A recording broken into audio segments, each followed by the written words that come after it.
It's obvious we're in a world plagued by sin. We're in a world full of people who may or may not understand what sin even is and why it bothers God so much, why it opposes the righteousness and holiness of the creator of the universe so much. We need to understand that and be guided by love in all we do. Jesus tells us in John chapter 15 so many things, but one thing is so important there. It says, love one another. And that's to the Christians, to love each other, but also to love the world.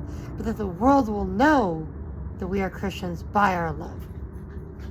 Guided by love, not in competition with one another, just like the world is. Not disputing with one another all the time and quarreling with one another.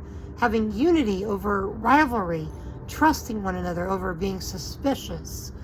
Being obedient over self-assertion, putting ourselves first, but just showing obedience to the Father, what he wants us to do. Laying down our lives as servants. Servant friendship, it's like you're not just servants, you're friends of God. Friends with each other. It's not the faith of a servant that we're supposed to have. It's the faith of sons and daughters, children of the Father. A father. It's kind of like when we're talking, when children talk about their parents, they don't say the father, they say father or mother. At least in the old days they did more so than they do now. But we keep addressing him as the Father, the Lord, Father. Just talk to him. Talk to him like you would talk to anyone that you love, parent, sister, brother, family member, close, spouse, however it is. He wants to be there with you. And he is there with you, whether we know it or not, whether you acknowledge him or not.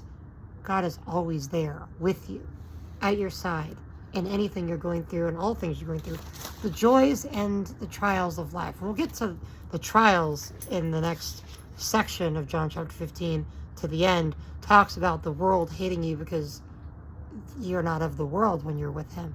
You're outside of the world. But we still have to love the world, Christian. Because it needs us more now than it ever did before. We are so close. We are so close to Jesus coming back. And the life is draining out of this world. We are the only life that some people are ever going to see. So, the Word of God. Read it, study it, teach it, show it to people. We do it with love, all things. God bless.